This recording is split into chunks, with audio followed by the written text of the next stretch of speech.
Difficultés, problèmes, soucis. En fait, on pourrait dire trop souvent la Bible parle de tout cela. Aujourd'hui aussi, la première lecture, le psalmiste qui chante, ils sont dans la difficulté, ils ont des problèmes, des soucis. Et nous, bien sûr aussi, on connaît les problèmes, les soucis, les difficultés. On pourrait dire, bon, peut-être c'est une histoire de l'Ancien Testament, parce que la première lecture, le psaume, c'est l'Ancien Testament.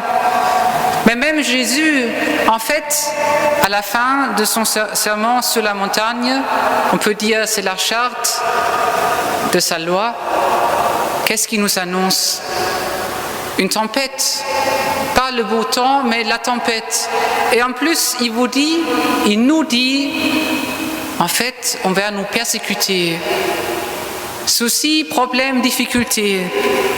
Mais en même temps, en fait, tout cela, on pourrait dire, c'est juste une surface. Le vrai problème est plus profond. Et le vrai problème, c'est quoi? On l'a entendu dans la lecture, dans la deuxième lecture.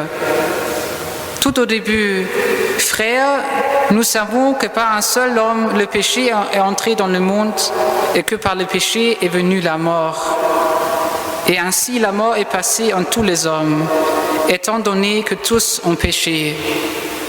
Le vrai problème, la vraie difficulté, c'est seulement et avant tout le péché.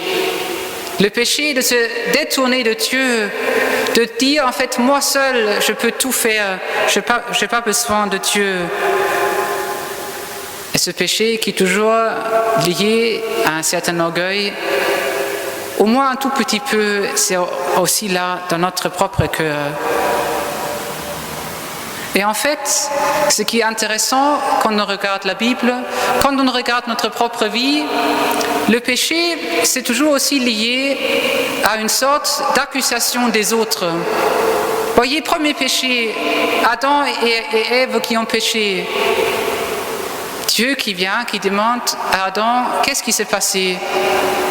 Et en fait, c'est Adam qui dit, en fait, c'est Ève qui m'a donné le fruit de l'arbre, c'est pas moi. Et après, Dieu parle à Ève, et qu'est-ce qu'elle dit, pardon? Ah, c'est pas moi, c'est le serpent qui m'a fait manger de l'arbre. Et vous connaissez tous cela. C'est pas moi. Les enfants font déjà cela, mais nous aussi. Comme c'est beaucoup plus facile d'accuser les autres, de mal parler sur les autres que s'accuser soi-même. Et en fait, vous savez d'où vient tout cela? Ça vient du diable.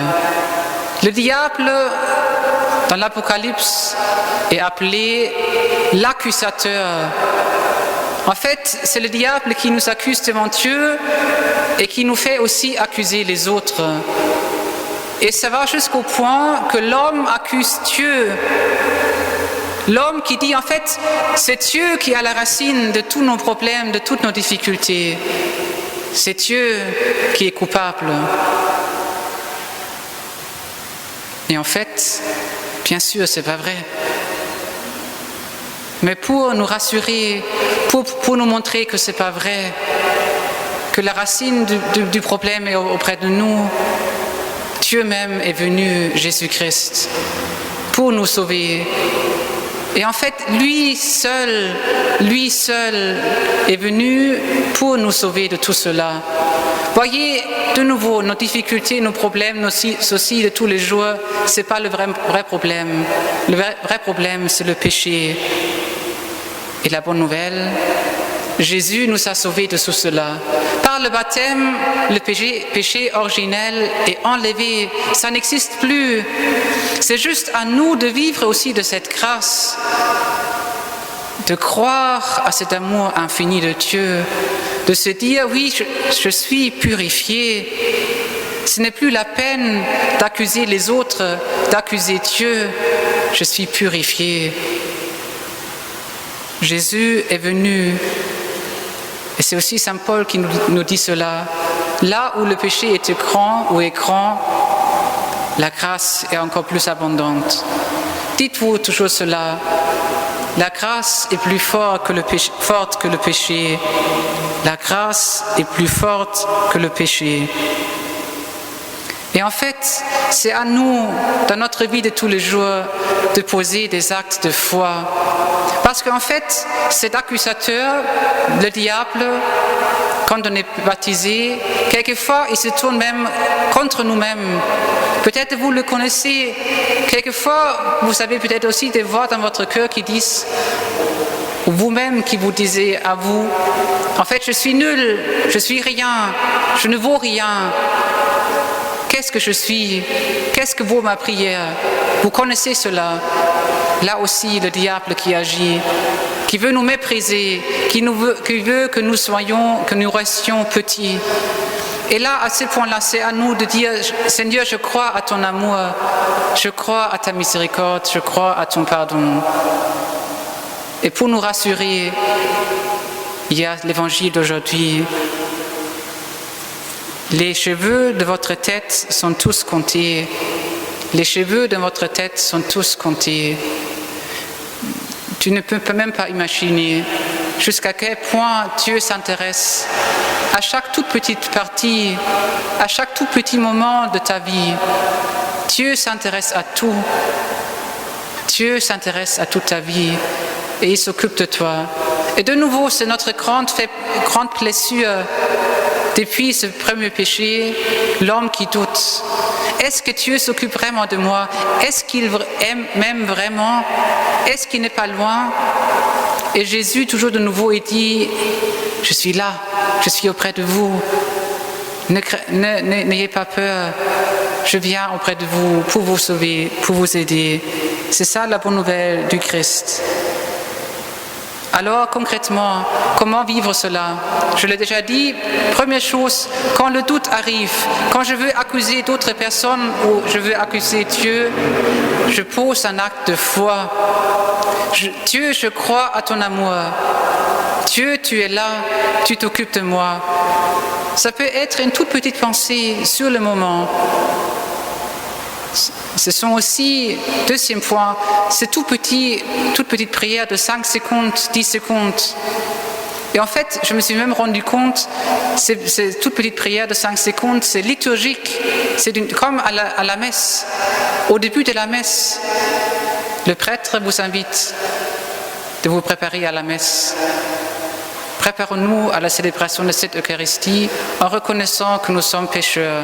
Et après, silence, pour que nous puissions nous mettre sous le regard bienveillant du Père et pour que nous puissions après reconnaître notre faiblesse pour recevoir son amour. Un peu plus tard, prions le Seigneur. De nouveau, silence, se mettre sous le regard de Dieu le Père. Et toujours de nouveau, ce tout petit moment de silence pour se mettre sous le regard de Dieu bienveillant, de Dieu qui nous aime. Ça, on peut apprendre ici et vivre dans notre vie de tous les jours. Après aussi, je l'ai déjà dit d'une certaine manière, la Bible. Voyez, demandons-nous ce soir, combien de fois j'ouvre la Bible, moi? La Bible, c'est une lettre d'amour écrite pour toi, et pour toi, et pour toi. Personnellement, et nous, trop souvent, on méprise cela. La Bible reste le côté. Au moins, mettons la Bible sur notre bureau ou à côté de notre lit pour que nous puissions peut-être un jour l'ouvrir. Peut-être ce soir, ce serait une bonne idée. Dieu nous parle aussi par la Bible. Et puis, je pense, et j'espère, et je prie pour ça, un jour nous allons arriver à le faire, nous tous, de nous approcher de ces 15 minutes de prière tous les jours. 15 minutes, si longtemps, 15 minutes. Oui, ça va. Si on demande Dieu la grâce, si on le veut vraiment, et c'est nécessaire pour que nous puissions vraiment vivre de son amour. Voyez, ce n'est pas quelque chose que nous pouvons donner à lui, c'est pour que nous puissions recevoir son amour, sa miséricorde, pour que nous puissions vraiment croire à cet amour infini. Petit résumé. Premier point, la vraie difficulté, c'est le péché. Le péché par lequel nous étions blessés profondément. Toutes les difficultés, les soucis de notre vie, c'est juste la surface. Le vrai problème, c'est le péché. Deuxième point, Jésus qui est venu pour nous sauver, pour nous guérir à ces points-là où ça fait mal. Et en fait, si on a encore du mal à surmonter des difficultés, je pense que c'est à ces points-là, au plus profond de notre cœur, où nous ne sommes pas guéris. Si je sais que mon Sauveur est là, que Dieu s'occupe de moi, je ne crains rien. Je ne me laisse plus attaquer par toutes ces petites pensées, qu'est-ce qui va arriver? Dieu est là, deuxième point.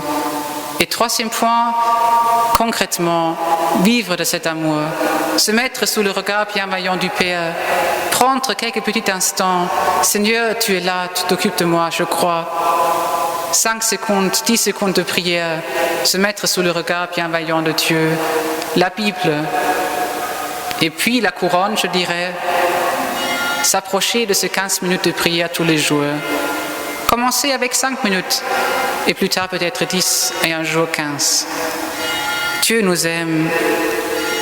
En fait, vous pouvez tout oublier ce soir, tout ce que j'ai dit. Retenez juste cette phrase unique. Jésus, il t'aime. Amen.